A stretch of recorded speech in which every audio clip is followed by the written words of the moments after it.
It really sucks that Will is missing. I hope they find him soon. Yeah, his mom's so distraught. I feel sorry for her. She's been putting up Christmas lights all over the house in the middle of July. Claims he's communicating with her through the lights. Crazy old bird. Shut up, Dustin. That's her son. Guys, stop it. Hey, check it out. Man, that building has been sitting empty for a while now. Wonder who bought it. Don't know, but Nancy told me there's supposed to be a press briefing about the sale this afternoon. All right, boys, let's get to it. Who's ready for some intense D&D? Where were we? I'm really not in the mood. Neither am I. It's just not the same without Will. Plus, we're going to high school next year, and I don't want people to think we're losers. Newsflash, we are losers. And what the heck are we supposed to do with our time? We could work out, get tight for the ladies. Like high school girls are going to want to hang out with a bunch of broke nerds. I was thinking of starting an investment club. What? An investment club where we invest our Christmas and bar mitzvah money into companies that we think are going to make it big. We may be nerds, but at least we'll be rich nerds. Maybe we could invest in that company, Apple Computer. Their founder, Steve Jobs, seems pretty smart. Nope. The rollout of the Lisa computer was a colossal failure. I mean, who names a computer after their daughter? That company is going nowhere. Hey guys, check it out. I am pleased to announce that Vecna Health has just purchased the old Hawkins National Laboratory property and has promised to bring over 500 jobs to our wonderful city. Ladies and gentlemen, please join me in welcoming Sir Henry Creel, CEO of Vecna Health, the global leader in whole-person virtual care, to Hawkins, Indiana. Oh, great. He's a Brit. I really don't trust people who eat haggis, mushy peas, and English steamed pudding. Be quiet. He's about to speak. Thank you, Mr. Mayor. We're very happy to be a part of the Hawkins community.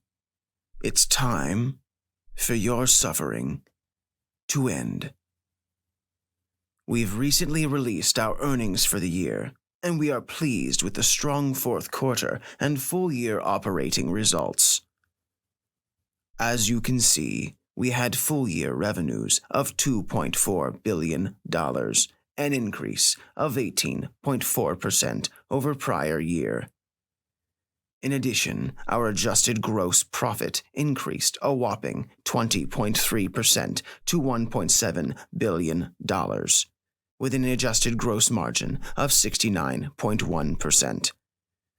And despite a challenging macro environment, we were able to expand our product offerings and register an adjusted EBITDA of $246.5 million. Now that you've seen where we've been, I'd very much like to show you where we're going. It's time. This is going to be beautiful. So beautiful. And it's all thanks to you. I've seen enough. We're starting the Hellfire Investment Club, and I think our first investment should be Vecna Health. Who's with me? That guy seems creepy, but I'm in. What about you, Lucas? I still like Apple Computer, but I guess I'm in too.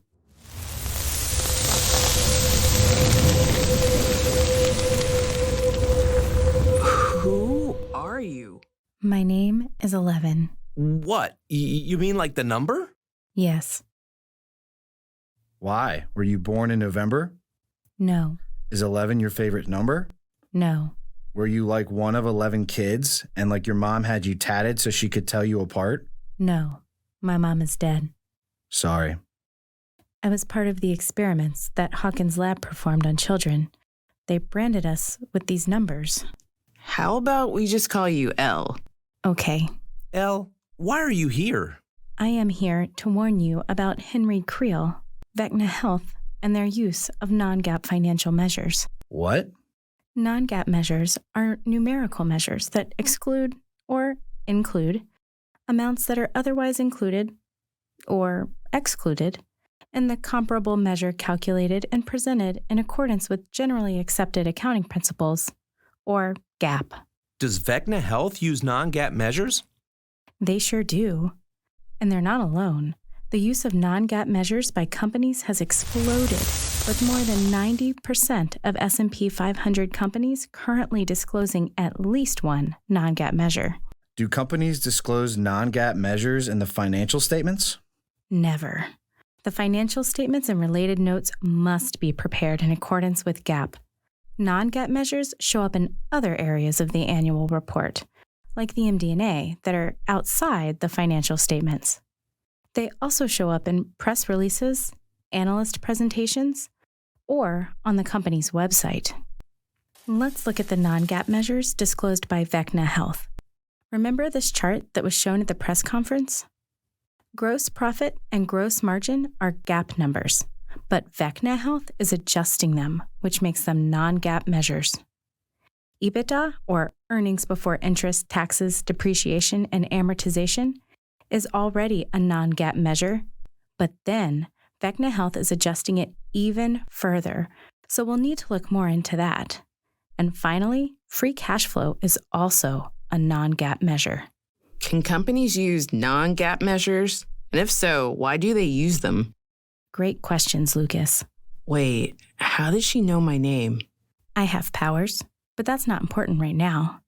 Disclosing non-GAAP measures are perfectly fine, but companies must follow certain requirements set out by the SEC.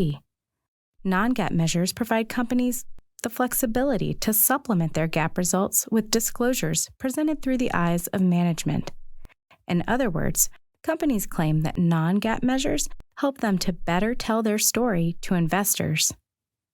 Typically, companies use non-GAAP measures to eliminate things that they believe are not indicative of their ongoing operations. Things like impairments or restructuring charges. But you have concerns, right? I do. I'm not a big fan of non-GAAP measures. See, I believe that U.S. GAAP is the bedrock by which financial information should be prepared. It provides a baseline for comparability from one company to the next. I tend to agree with former SEC Chief Accountant Len Turner, who referred to non-GAAP measures as everything but the bad stuff. Remember how Vecna Health reported adjusted EBITDA of $246.5 million for the current year? Yes, it's one of the reasons I wanted to invest in them. Well, if you look at their income statement for the next year, they actually reported a net loss of $13.7 billion.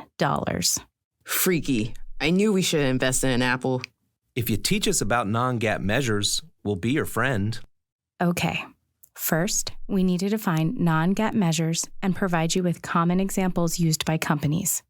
Next, we'll go through the applicable guidance and requirements set out by the SEC if companies use such measures. Then, we'll look at some common issues noted by the SEC staff in their comment letters. Finally, we'll end with some real-life example filings related to the issues noted by the SEC staff. How do we know this girl is telling the truth?